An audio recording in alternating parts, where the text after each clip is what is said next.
बोलिए। बंटे जी, आपने आज आंदोलन किया जंतर मंतर पे, और कैसे देखते हैं इसको? ये आंदोलन जो किया गया है, ये बुद्धिस्ट मिशन इंडिया के तहत किया गया है। अलीगढ़ की संस्था है जिन्होंने ये आवाज उठाई है, और उसके जो कार्यक्रम के मेन आयोजक है, मुख्य आयोजक है, वो भंते बोधि रतन जी हैं, और इनके साथ में इनके भिक्षुओं की टीम है। इन्होंने हमसे कहा था कि भंते आंदोलन हो रहा है, उसमें आप आइए। उसमें हम आए, हमने देखा कि आवाज उठती रहनी चाहिए, इसमें बुराई क्या है, क्योंकि गया की लड़ाई है। गया की लड़ाई मामूली नहीं है और आज की नहीं है, ऐतिहासिक लड़ाई है, उसके लिए तो आवाज उठती रहनी चाहिए। नहीं, आप कह रहे हो लड़ाई उठती रहनी चाहिए। लड़ाई तो पिछले 1992 से तो आप बड़े बंटे जी के नेतृत्व में लड़ाई जा रही है। क्या कारण है कि 40 साल 35 साल के बावजूद भी सफलता नहीं मिली? सही कह रहे हैं, बौद्धों के साथ में बहुत गलत व्यवहार किया जा रहा है। सरकार को भी सोचना चाहिए। या तो ये मान ली जाए कि बौद्धों की संख्या कम है, लेकिन अब बौद्धों की संख्या दिन पे दिन बढ़ती जा रही है। और मैंने जल्दी में ये भी कहा था कि हम सभी बौद्ध भिक्षु मिलकर के बिहार में काम करें, और बिहार की जनता को जागरूक करके जो बुद्धिस्ट बनेगी, और वहां पे जिस दिन हमारे पास में ज्यादा नहीं 5 लाख लोग हो जाएंगे, उस दिन हमारे पास बौद्ध गया हो जाएगा और मिल जाएगा। बंदे गैर बौद्ध इसको संभाल रहे हैं। 170 दिन हो गए, वो कह रहे हैं हम बौद्ध हैं, हम बौद्ध हैं, और कहीं ना कहीं वो असफल होते जा रहे हैं।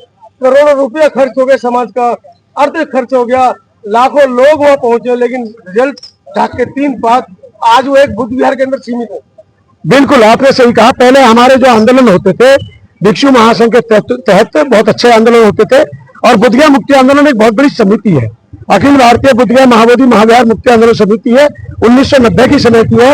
अखिल भारतीय भिक्षु महासंघ के सानिध्य में वो लोग काम कर रही थी, और काफी दिनों से जब जब आंदोलन हुए, हर का आंदोलन सफल हुआ, सक्सेस हुआ। और ये बात सच्चाई है कि पहले आंदोलनों ने बहुत कुछ दिया है, और इतना कुछ दिया है कि अगर आप सुनेंगे तो हैरान रह जाएंगे। पहली जब कमेटी बनी 2000 यानी 1996 में, और 2002 तक वो कमेटी रही, उस कमेटी ने जो पहले काम रुके हुए थे वो काम पूरे किए। जो पहले पदाधिकारी थे जिन्होंने घोटाला किया था, जो चंदा आता था उसका वो ठीक से हिसाब नहीं देते थे, उनके ऊपर जांच करवाई, और उसमें कई लोग पदाधिकारी जेल भी गए। और उसके बाद हमने देखा कि निष्ठापूर्वक हमारी कमेटी ने वो काम किया, बहुत सारा डेवलपमेंट हुआ। जैसे बौद्ध गया रख रखाव के लिए कर्मचारी कम थे, हमने 84 कर्मचारियों की नियुक्ति की। इतना ही नहीं हुआ, एक रिसेप्शन बनवाया, 25 कमरे बनवाए, एक लुम्बिनी गेस्ट हाउस बनवाया, और भी बहुत सारे ऐसे रचनात्मक कार्य थे जो देश हित में थे, बौद्धों के हित में थे। आचार्य जी आ रहे थे आज के इस कार्यक्रम में, नहीं आ पाए, उनके लिए क्या कहना है? उसकी मेरी जानकारी नहीं है कि मुझे ये पता नहीं था विनाचार्य आ रहे हैं कि नहीं आ रहे। उन्होंने कहा था मैं दिल्ली में हूँ। हाँ, तो दिल्ली में अगर उन्हें जानकारी थी तो उन्हें आना चाहिए था, क्या दिक्कत है?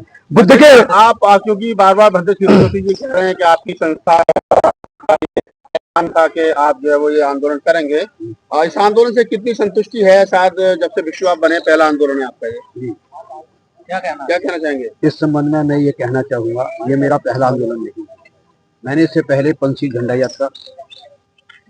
यात्रा चलाई थी, गांव-गांव देहात में, घर घर पर मैंने पंचशील के झंडे लगाए थे, और धर्म का प्रचार प्रसार किया। नहीं, ये आंदोलन आपने किया है? हाँ, ये दिल्ली में पहली बार के लिए। तो इस आंदोलन से क्या समझ रहे हो कि जो आपकी डिमांड है कि हमको महाबोधि विहार मुक्त कराना, क्या लगता है आपको सरकार मानेगी? भिक्षु संघ ने ये महसूस किया गया, जो बुद्ध गया में जो आंदोलन किया गया, वो आंदोलन 10 मई 2025 को स्थगित कर दिया गया था, और उस आंदोलन को बेकार कर दिया गया सरकार ने अपनी चालों से। भिक्षु संघ में जो बुद्ध गया में आंदोलन कर रहा था, उन लोगों ने उस आंदोलन को धरातल पर लाके खड़ा कर दिया, उसका कोई रिजल्ट नजर नहीं आ रहा था।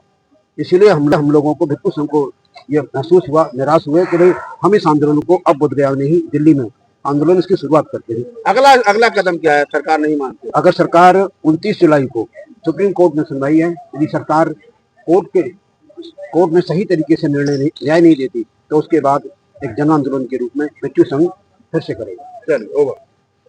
ठीक है।